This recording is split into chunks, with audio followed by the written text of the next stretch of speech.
Most trends are just that, a fleeting trend that defines a specific time. Some ideas, however, catch fire and become more than we first thought. They grow into MTB defining moments, shaping the very sport we love and know.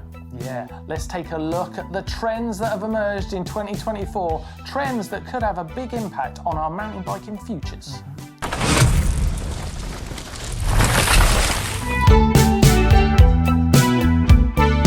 One rider caused an absolute storm this year with his choice of handlebars.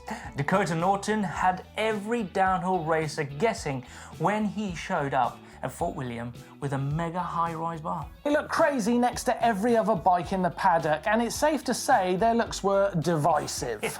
Dakota says he fitted them due to his stature and to allow him to use different fork setup to generate more grip. It certainly seemed to work for him. Some crashes cost him the opportunity to take his first World Cup win, but he was undeniably fast. Yeah, he must have got a lot of other riders scratching their heads and probably testing out the idea for high bars in private. Neil wanted to know for himself, so he jumped on Amazon and bought some Dakota-esque bars. The big surprise was that even Neil, who was very sceptical, had to concede they felt good. Dakota's actually onto something, so expect to see more racers in 2025 swallow their pride and run some taller bars.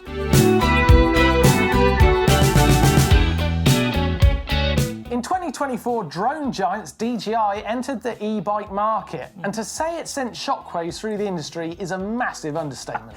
Quite simply, the Avanox motor system is lighter, more powerful and more compact than almost anything else out there. Their Amflow bike weighs in around 19 kilograms with a 600 watt battery with up to 120 Newton meter torque on tap and a whopping 1,000 watts of peak power. Yeah, those are full power torque figures at SL e-bike weights. Ouch. What does that mean for us? Well, the industry will soon catch up. We are sure that other motor brands are beavering away as we speak. Are we going to see some massive moves from the competition, or will they get left behind? Are we seeing an iPhone moment as we speak in MTB? Yeah, whether you like e-bikes or not, it's great to see outside brands taking a serious interest in our world. Who knows where it might lead for non-assist bikes? This year has been truly incredible for the female athletes in MTB. Alongside some of the most amazing racing in XC and downhill, the free riding, free racing side of the sport has really tried to address the balance and push for inclusivity.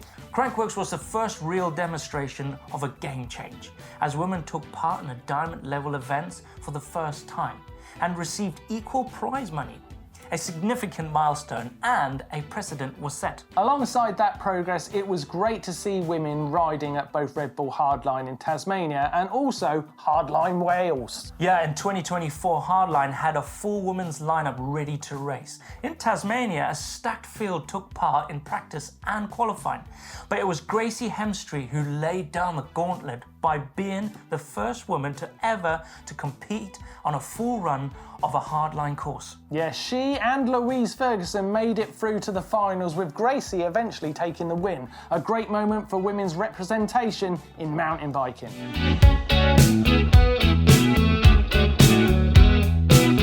Over the past 10 years or so, mountain biking geometry has changed a lot. After brands like Mondraker and Nikolai pioneering the longer, lower, slacker approach, it felt like an arms race had begun to see who could have the slackest head angle and longest reach. Yeah, looking at bikes released this year, that might be a thing of the past. Geometry has reached a good middle ground, giving the right mix of comfort, confidence and capability. There's still enough variety to let you get exactly the right feeling you're looking for, but without the wild figures we had been seeing from the brands in the past. Yeah, this improvement in geometry has also made it to lower priced bikes too, which is great to see. It used to be that the cheaper bikes were given dated geometry, but just take a look at the new Caliber Boss Nut. Yeah, at $1,500, it holds its own against bikes costing much more, giving new riders or those on a budget an incredible, capable bike at a great price.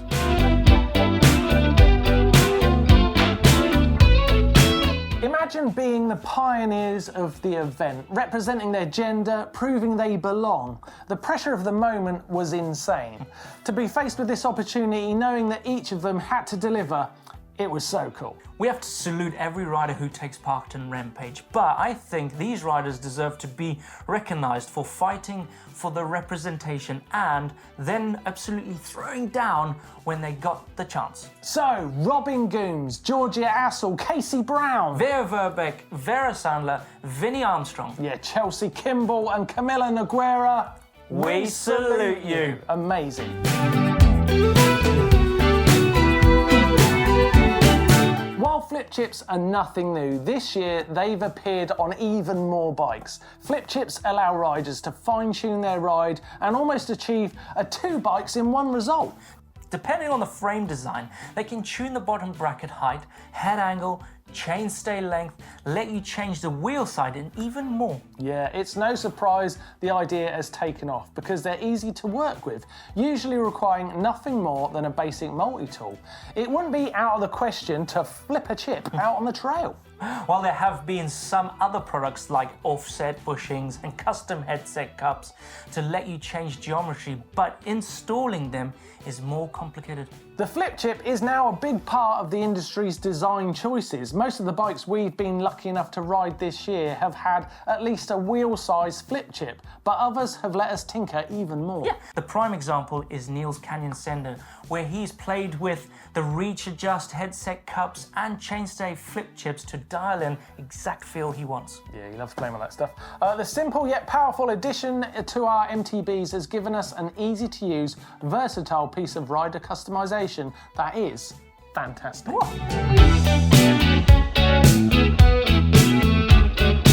Skin suits. In the early days of downhill, riders like John Tomac would take on the track wearing skin suits.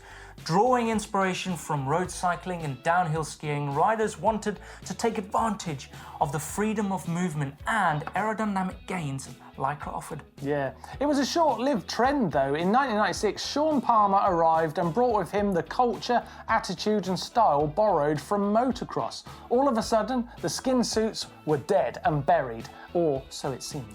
In the mid-2000s, more riders started adopting the skin suit, especially at events like World Champs. In 2008, the UCI took matters into their own hands and banned tight-fitting Lycra base clothing in a bid to keep downhill looking cool. Yeah, over the years though, racing got more professional and times got tighter, with riders looking for marginal gains. Their riding kit got tighter too.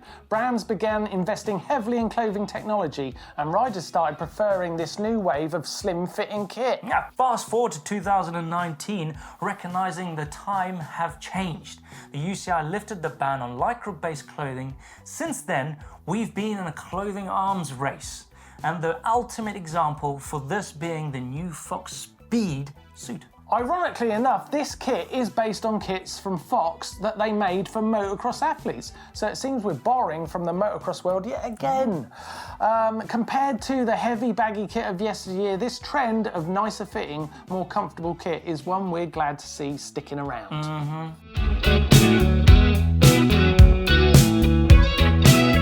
Is it road or is it MTB? We've had many conversations about this on GMBN. The gravel scene has long been a fast-growing sector on the entire cycling industry. Roadies are adopting it as a way to get out on bumpier terrain while still essentially being a roadie. Yeah, mountain bikers are adopting it as a legit way to get more miles in without becoming a roadie. While they might look limiting, they're a surprisingly fun way to spend time on a bike. You'll never set Strava alight on your local downhill trails on one. But that's not the point. They're versatile machines that allow you to go out, see more of the world and ride for riding's sake. Hallelujah. With gravel bikes increasingly using suspension, dropper posts, one-by drivetrains and even wider tyres, it certainly feels like they're getting closer to mountain bikes than ever. So I think this trend is ours to claim.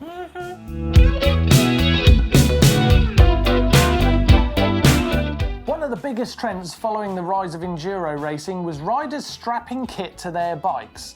Look at most bikes out there on the trail and chances are you'll see at least a tube strapped inside the front triangle. It's such a common sight that brands started including mounting points for bolt-on, tube and tool holders. Most recently though, we've seen brands go one step further and introduce in-frame storage. Yeah, making the most of the chunky down tubes that have become the norm on mountain bikes, riders now have a handy out-of-sight place to store things like tubes, tools and snacks. Ooh.